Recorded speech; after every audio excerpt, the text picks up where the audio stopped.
Hello, everyone, and welcome to something very, very different. I'm going to be your host, Chess Grandmaster Yasser Seirawan, for the next 40 minutes, 60 minutes. I'm going to do an online lesson, something that, maybe is very unusual for chessbrah.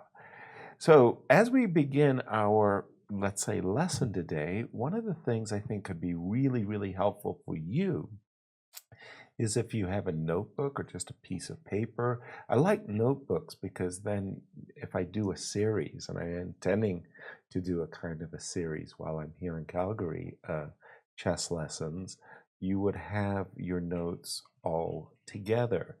So if I can encourage you for a second to get yourself some paper and pen and just write whatever it is about this lesson that appeals to you, to please write it down. So for this lesson, I'm talking about elements. Elements. What? Elements in chess. So what are we talking about here? Fire, earth, water, air? No, the elements that comprise the game of chess. And when I started playing chess, I kind of thrilled to the books I read that talked about, for example, Capablanca. And one of the things that Capablanca is like, you just gave him a position and he like automatically knew what the best move was, or he automatically knew how to evaluate the position and say, oh, white's better, or black's better, or this is the plan, or this is the right move. And this idea was very, very attractive to me, this idea that some chess grandmasters just knew or had so much knowledge that, literally from their fingertips came the right moves. Thought to myself, like, how could I develop that knowledge? And what did it take to be able to be given a position and to come up with the right plan, the right strategy, or even any plan or any strategy? How do you do that? There were so many complicated positions. There were simple positions, complicated positions, but how do you develop a plan? How do you evaluate a situation, any situation? And it was broken down for me by the chess elements, and there's 5 of them, 5 elements to every game of chess. And what are these? I think that for many of you, you know them already, and they are pawn structure, space, material, or force, if you will, time, and king position. So let's just talk about these 5 elements for a moment. When we talk about time, we talk about, for example, white plays 2 moves, e2, e4, knight on g1 to f3. So he invests 2 moves, a tempo, two tempos or tempi, to play the moves e2, e4, and knight f3. You can invest your time wisely. You could bring out a knight, and for example, you could move a pawn, you could move a pawn, you could move a pawn, or you can squander time. You could play a poor move, knight f3 to g1, and instantly black is up 2 moves, or he has 2 extra tempi in the position. And this idea of time is you wanted to develop your pieces quickly, bring them out from their barracks, and to bring them into attack. And when you talk about time, the way I think of time is that it's not just the pieces that count, but the pawns as well. So in this position, you have 2 forces of black, the knight on f6 and the pawn on d5, that are not on their original squares, and you say black is ahead in time. Then, of course, you talk about pawn structure, and we kind of all know what that means. You could have a pawn structure of f7, e6, d5, for example. King position is very obvious as well. Your king could be checkmated on the king side. The black has a pawn on f3, a queen on h3, and you have a king on g1, and mate is inevitable. But one of the most important elements, and I think an element that every beginner to master really spends a great deal of energy to try to understand, is force or material. Okay, and that's what I want to concentrate here on today, is force and material. Okay, so what am I talking about when I talk about force or material? We have these chess pieces, and they're different from one another. Kings and queens and bishops and knights and rooks and pawns. And what is their relative value to one another? So we have a table. What is the pawn worth? What is the knight worth? What is the bishop worth? Many of us have in mind already a table. By the way, you can go to www.chesshistory.com and read an article, The Value of the Pieces by Edward Winter, where he gives this wonderful historical explanation of these tables of values. And it's like really bizarre because people came out with some incredibly stupid tables of values. Okay, so let me just check on my channel, see if I haven't lost anybody yet. Okay, and what I want to do is I'm going to create an empty board. And well, I can't really do that, but that's okay. That's okay. So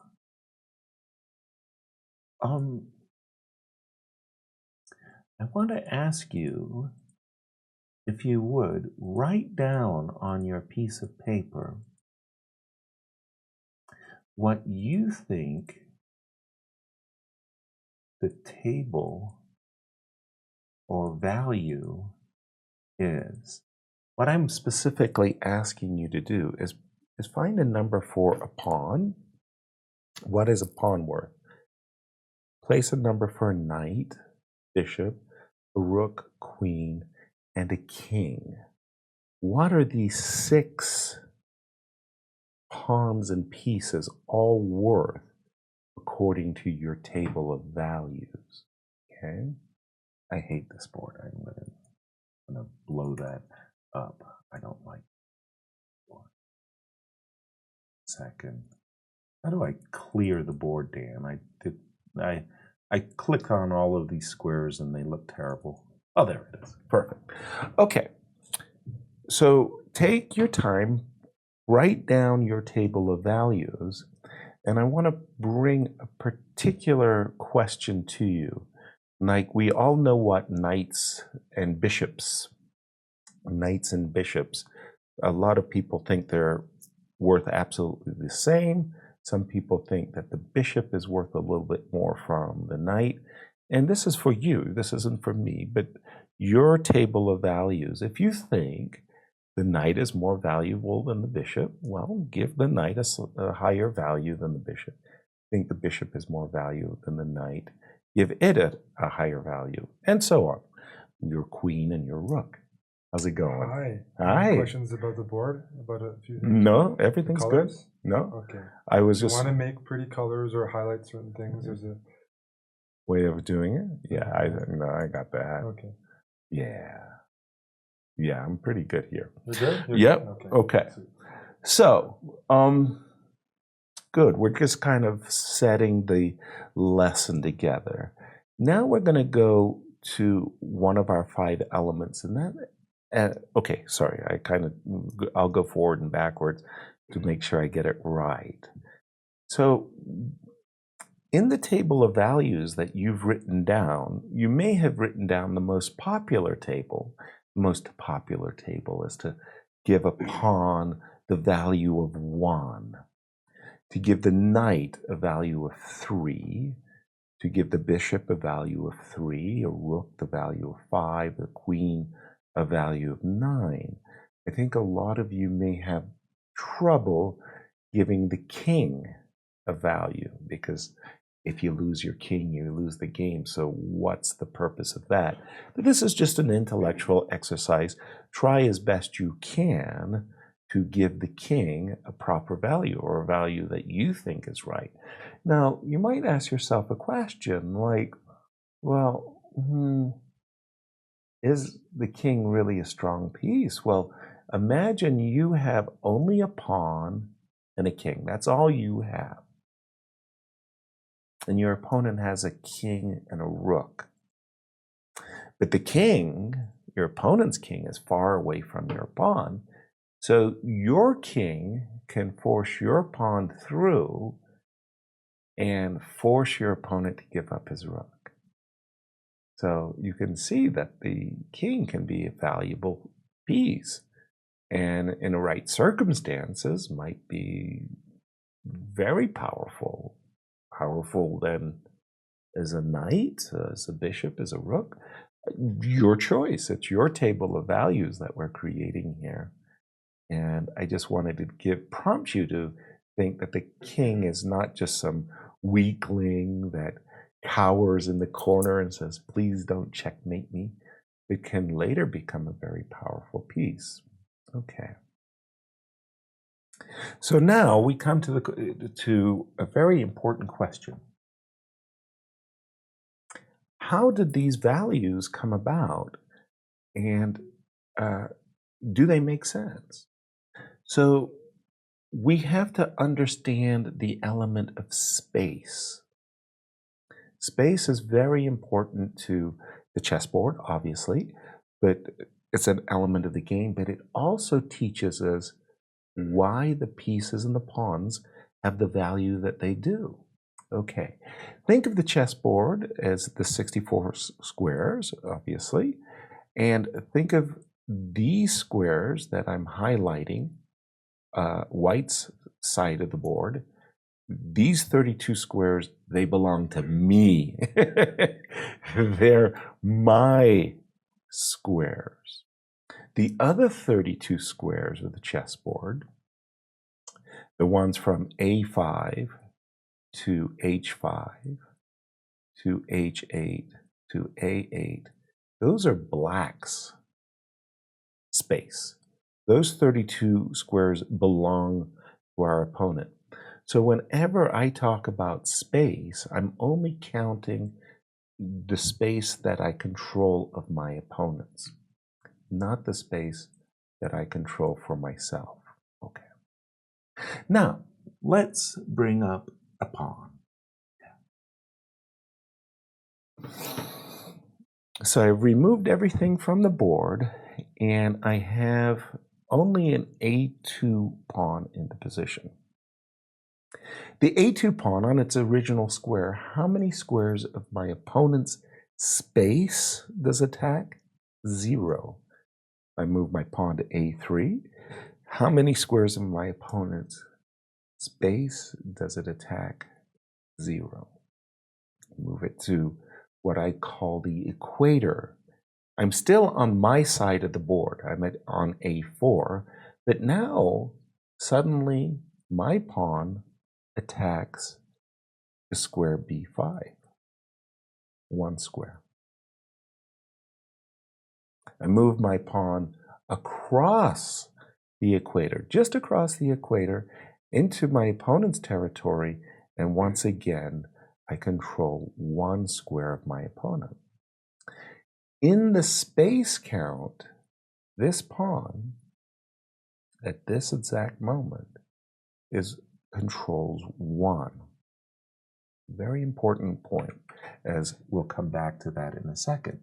Now I'm going to use another pawn, in this case the D2 pawn.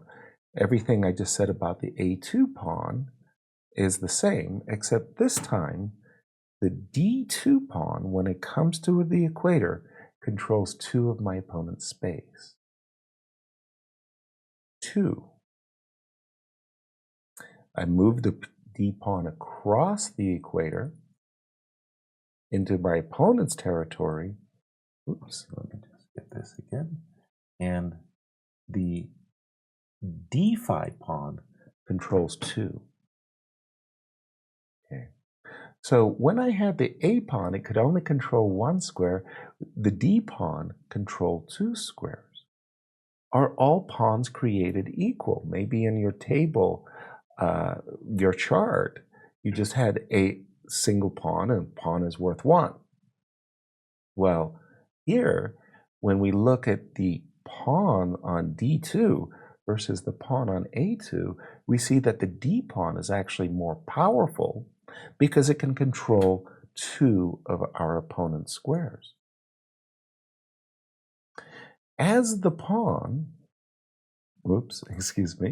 as the pawn advances even more, even though it only controls 2 squares with each advance, it becomes more powerful. Promoting a pawn, we get the pawn to the back rank, the 8th rank or the 1st rank, depending upon your point of view, we can promote to a queen. So a pawn can actually become more valuable the greater it goes down the board. But does our table of values reflect that or not? Now, let's imagine that the pawn, when we control 2 squares of our opponent's space, we give 1 point to the piece of the pawn controlling 2 of our opponent's space. So in this example, with the pawn on d6, we would say that the pawn is worth 1. Let me put a knight on the board. Okay. So from the starting the position, the knight controls none of our opponent's space. If we go knight a3 as an opening move, we now control this square e5. Okay, now if we go knight d2, the knight, I was about to say, I couldn't get the knight. The knight controls or attacks, if you will, 6 squares of the board from the d2 square, but none of our opponent's squares. We don't attack any of our opponent's space. If we put our knight from the starting position to the square c3, we attack 2 of our opponent's squares. If we brought our knight to the e4 square, so we're right at the edge of the equator, but we haven't crossed into our opponent's territory. We're on our side, but the knight attacks 4 of our opponent's squares. The knight is getting more powerful in terms of the space count. Let's go back for a second and bring our knight just across the equator. And we see that the knight attacks 4 of our opponent's squares. If we move our knight deeper into our opponent's territory, for example, the f6 square, how many squares of our opponents does our knight attack? Well, our knight attacks 8 squares, but only 6 of them are in our opponent's territory.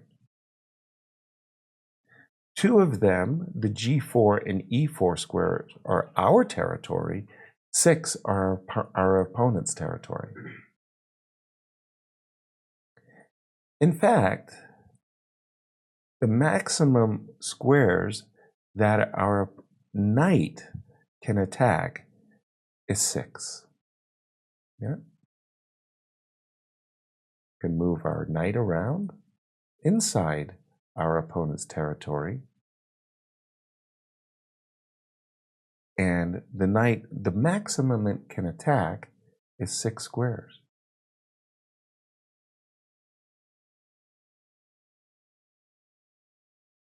And it's really a good exercise to move the knight around and just for yourself confirm that it's true. That the knight, at its most powerful, can attack only 6 of the space count.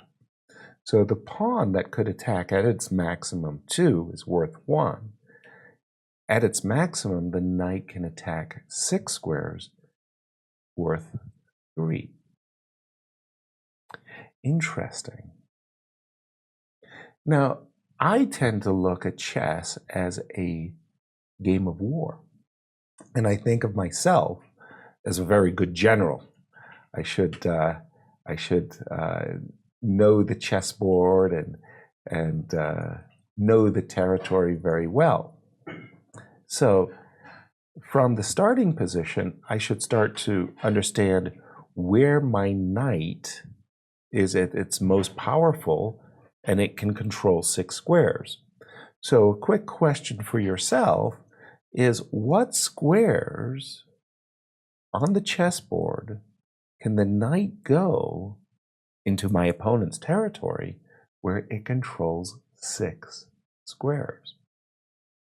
Answer the question for yourself for just a moment. I'll check my chat.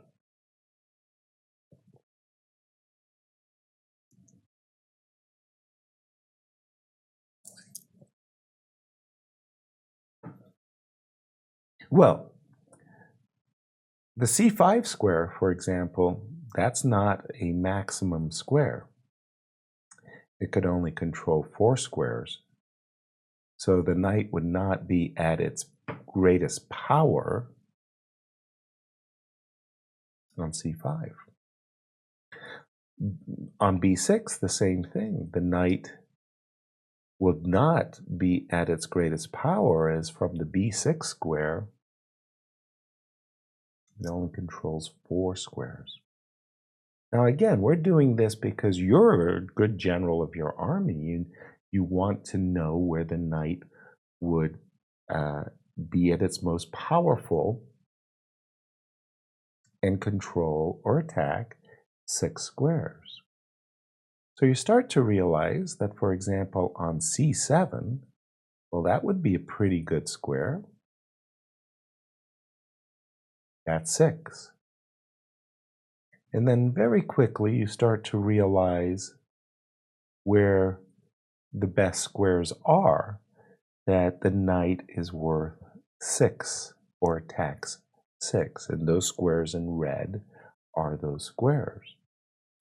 Now I come to a concept called prime squares. So what are the prime squares for a knight? When I talk about prime squares for a knight, I'm talking about squares where the knights are manifestly at their best, at their most powerful.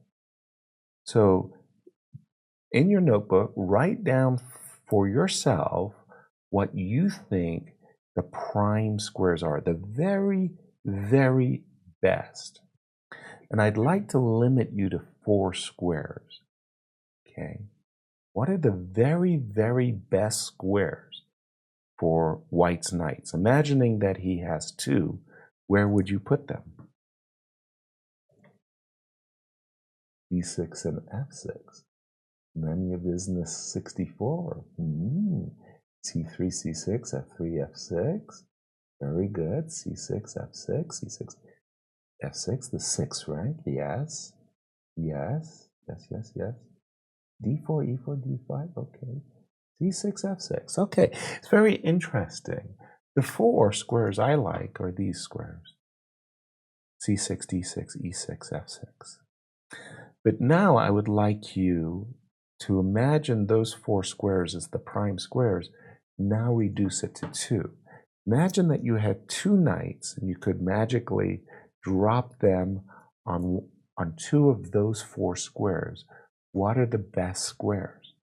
Would you like your knights on d6 and e6? That would kind of look really attractive.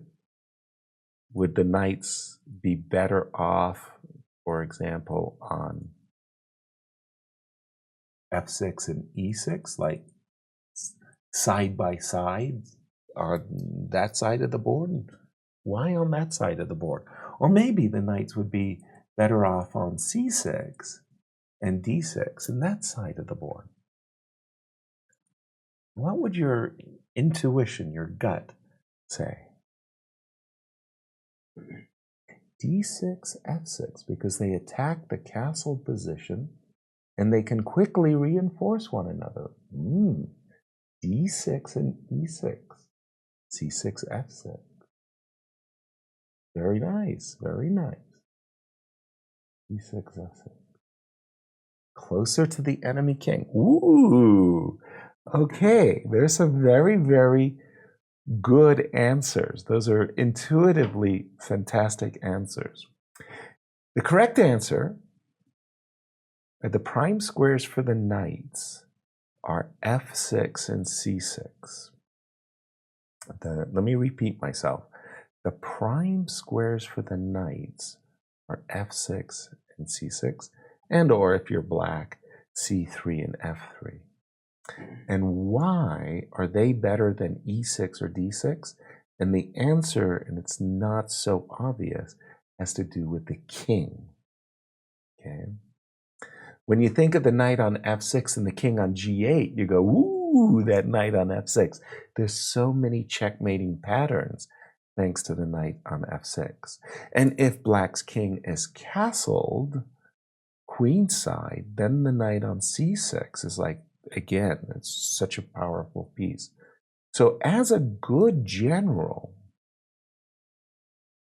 before the start of the game, it's a really important idea that you understand the terrain of the chessboard and you know what are the prime squares for your pieces.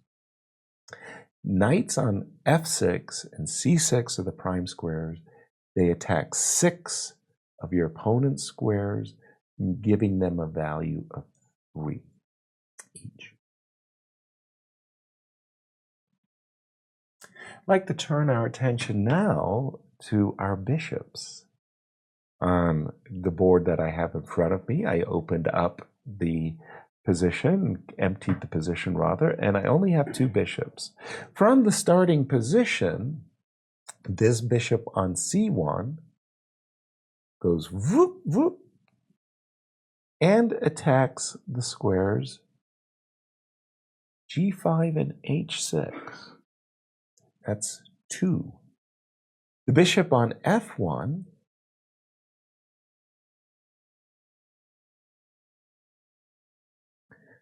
attacks 2 squares, a6 and b5. Have you ever heard the expression that, let's say you move your bishop to d2, or you move the bishop to g5, that you're moving the bishop along its natural diagonal? I always thought that was very interesting. The natural diagonal. Well, why is that bishop natural? Well, it's the longest diagonal and it attacks 2 of the opponent's squares.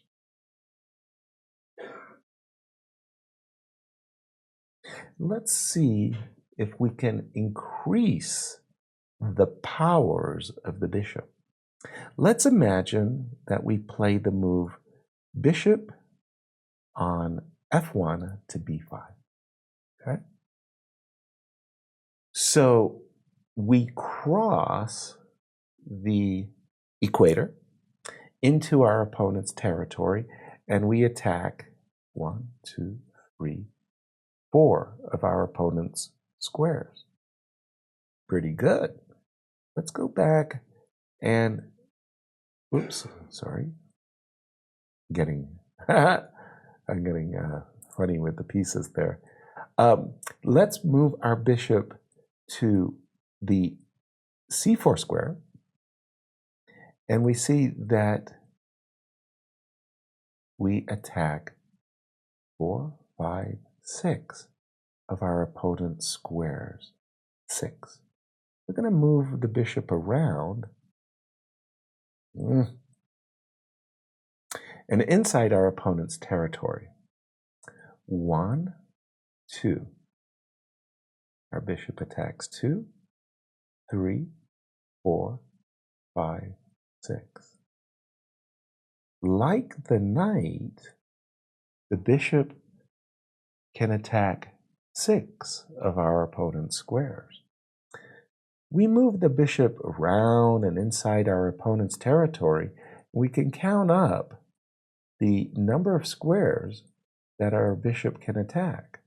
We start to learn that there are certain squares that our bishop is really good on and better than on other squares. So for example, we can put our bishop in the A8 square in the corner of our opponent, and we control or attack 3 of our opponent's squares. Well, we've seen some squares where we can attack 6 of our opponent's squares. Question for you. Take the light squared bishop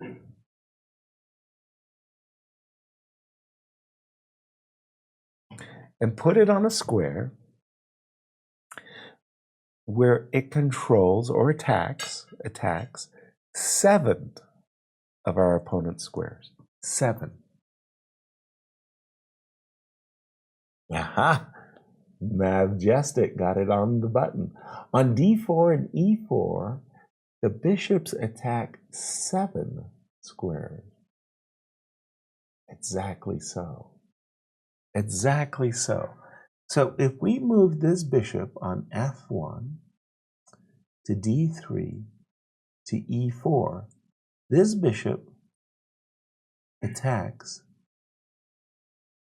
on that diagonal 3 and on this diagonal 4. 4 squares.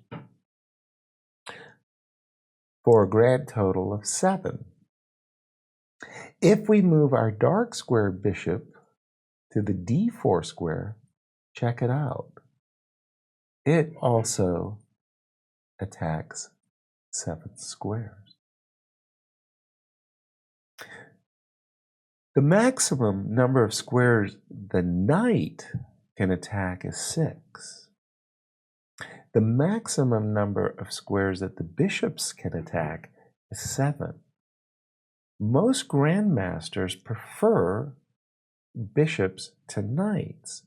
And if we used the space count in our table of values, we should properly give the bishop a value of 3.5 because they can at their maximum control 7 of our opponent's squares.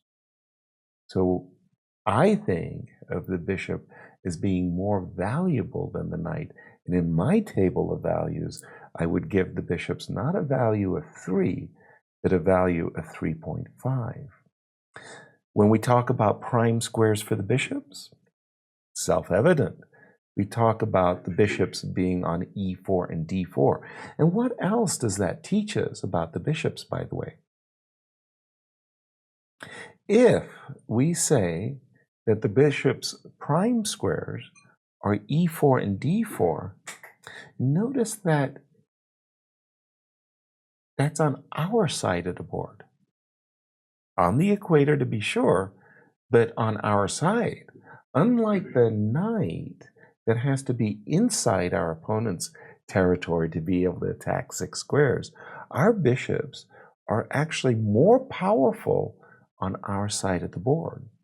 So we start to have an insight into the power of the bishops, that they're actually very powerful long-range pieces, and they don't have to necessarily be inside our opponent's territory.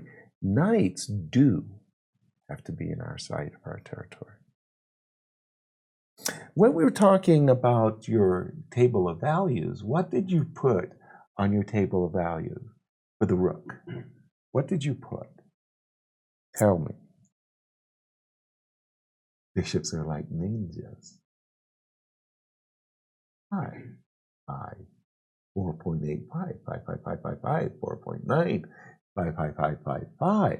Very good. 5.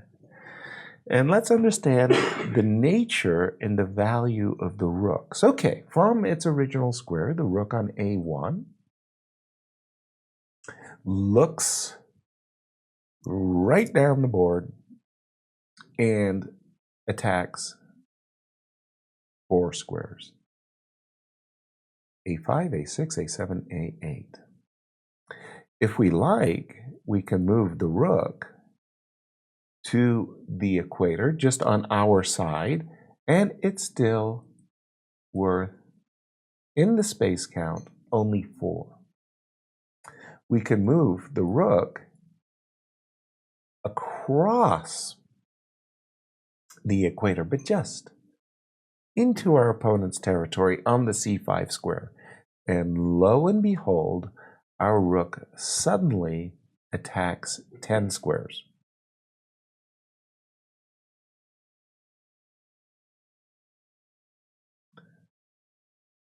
Seven, 8, 9, 10. 10 squares. And according to our space count, if the pawn attacks 2 squares, it's worth 1. If the knight attacks 6 squares, it's worth 3. The rook attacks 10 squares, it must be worth 5. The interesting thing about the rook is no matter where it is in our opponent's territory, any square, it attacks 10. Our bishop sometimes could only attack 3. Our knights sometimes can only attack 4. Our knights sometimes can only attack 2.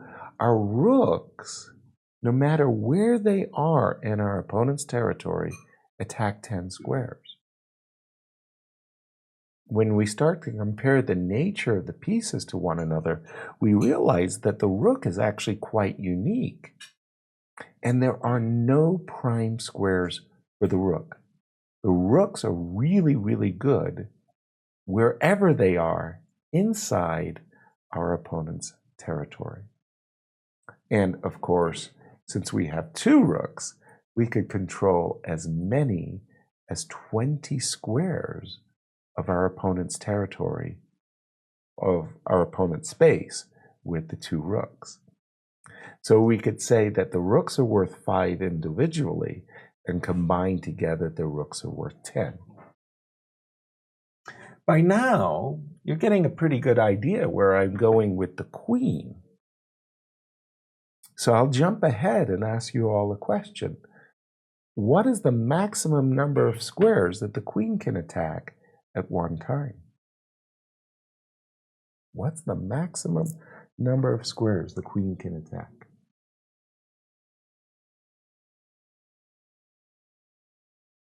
I'm seeing easy math. You bet. Easy math. 16, 16, 16, 14. 20. Wow, that's pretty good. Remember, there's only 32 squares of our opponent's board.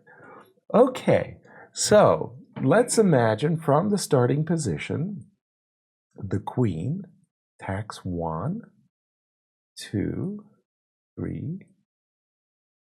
Come on.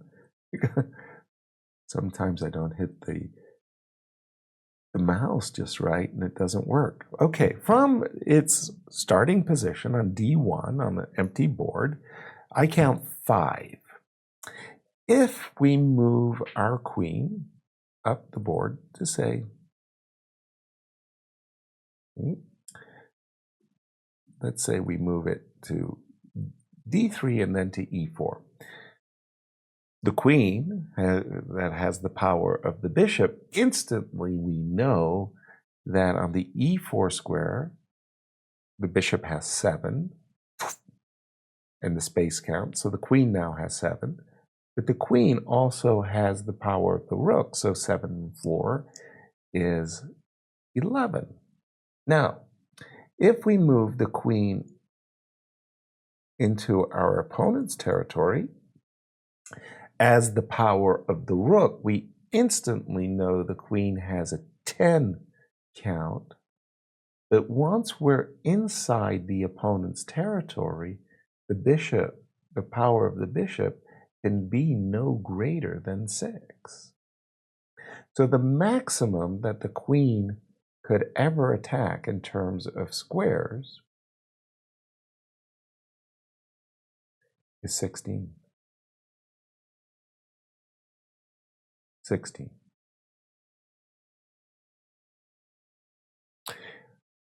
On your table of values, did you therefore put the queen as having a value of 8? It's a yes or no question. Is the queen have a value of 8? Counting is hard. 9. I see a lot of 9s. Okay.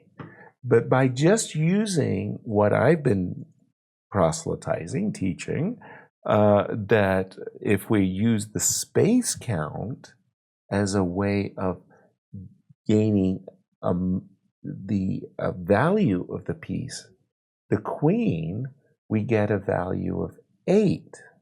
But I give the queen a value of 9. But I can only control 16 squares. Why suddenly, hey man, explain it to me, why does the queen suddenly gain a value of 1 point? And it's not that intuitively obvious, but the moment you think about it, it becomes clear. Like the knights, remember the prime squares for the knights are like the F6 square and the C6 square. And those squares for the knights, let's do this again, the F6 square and the C6 square are because of the king, the black king. If the black king was on E8 or G8, the knight is great on F6. If the black king is on E8 or C8, the knight is great on C6. So those two squares become prime as a result of black's king. When we think of the queen, one of the incredible things about the queen's power is it cannot checkmate by itself. It needs help. But it can give a perpetual check by itself. So imagine you're in a situation where you're down tons of material, your opponent's just absolutely killing you, and you sent your queen on a mission to save the game with a perpetual check. And there are many perpetual checks where the queen can go back and forth and the opposing king cannot escape. That's an incredible power. The power of the perpetual check is what elevates the queen from a mere power of 8 to the power of 9. It's the perpetual check. Okay. Now, let's just see here. I want you to do me a favor. In your table of values, when you restarted this chess lesson, if you had written down a value for the king, what king value did you give it at the start? Is the king worth 4? Infinity 4, 2, 5. I got here late. You'll have to go back and watch the show. 999, 4 in the end game. 4 in the end game. It's very interesting how you get this value for the king. Well, let's do it. Let's put our king up the board and come to the equator, our side of the equator. And instantly we see that the king on our side of the equator attacks 3 squares. That would be worth 1.5 in our point count value. let's say that the king, this goes up the board. Why doesn't it want to do this? Okay. There we go. And we cross the equator. And suddenly, whoops, 1, 2, 3, 4, 5. Okay. And we cross deeper into our opponent's territory.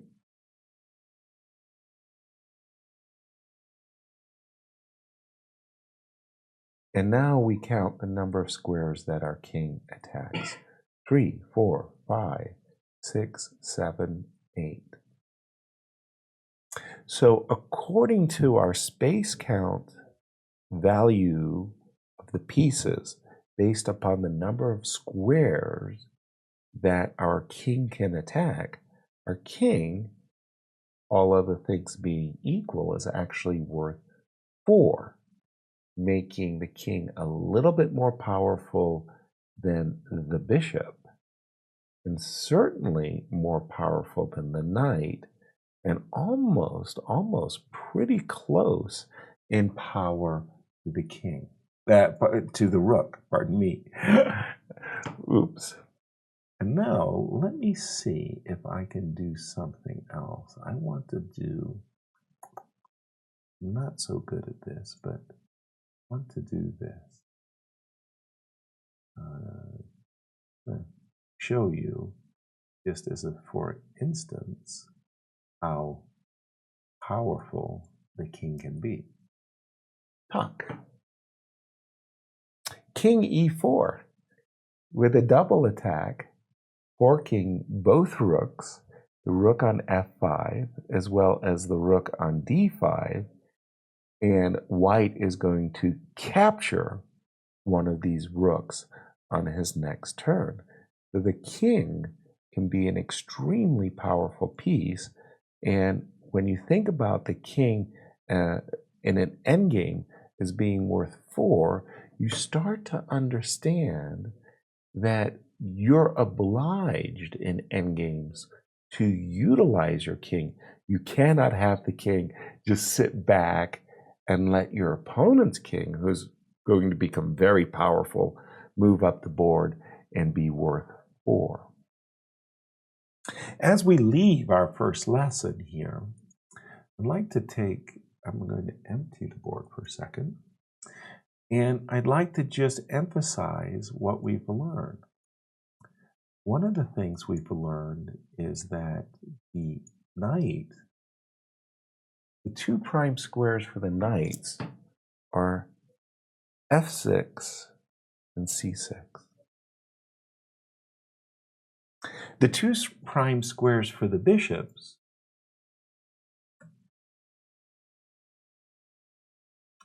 are e4 and d4.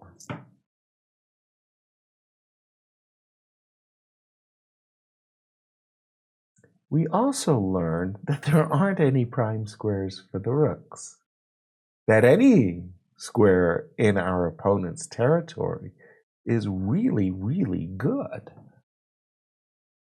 Practice will convince us that the 7th rank, or the 2nd rank in case you're black, are really, really good. Oftentimes the rooks on the 7th rank can set up checkmating patterns and wipe out the opponent's pawns.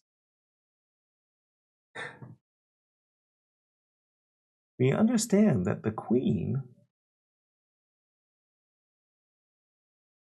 there are a number of really, really good squares for the queen, prime squares, where the queen is worth 16. It attacks 16. I tend to think of the center squares, the e5 and the d5 squares, in case you're white, as being the best squares, the prime squares. But that's a little bit not 100% true, because the queen can be very, very good on f5 and c5 as well. But if you look at the setup, you start to see an extraordinary coordination.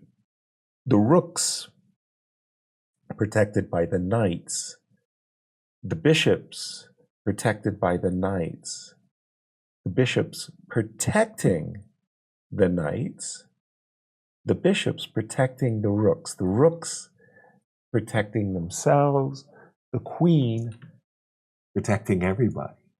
So as a good general, just before you start the game of chess, you can all automatically get an idea of, as an attacking player, what are the best squares, the best setups for you to attack. And when you see this picture that I've shown in front of you, and you start to recognize and relate it to many, many chess games that you've played, you can see how these patterns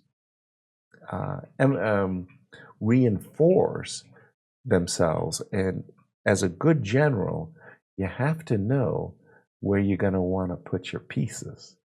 And this is just our first lesson in learning how to coordinate the pieces, what the natural squares are for the pieces, and how by understanding the elements of chess, you're going to be able to decipher an advantage for any kind of a position. And we're going to do more of these exercises, and I'm going to teach you how to think strategically, but also how to think in terms of evaluating and judging a position. And we're going to learn that by learning the elements. So I do hope you've enjoyed this first lecture. I've got many, many more to come, and we're going to have a lot of fun figuring this stuff out together. It's not complicated, and I'm going to teach you how to create a plan and to make a judgment for any type of position. And I will challenge you with those judgments as well.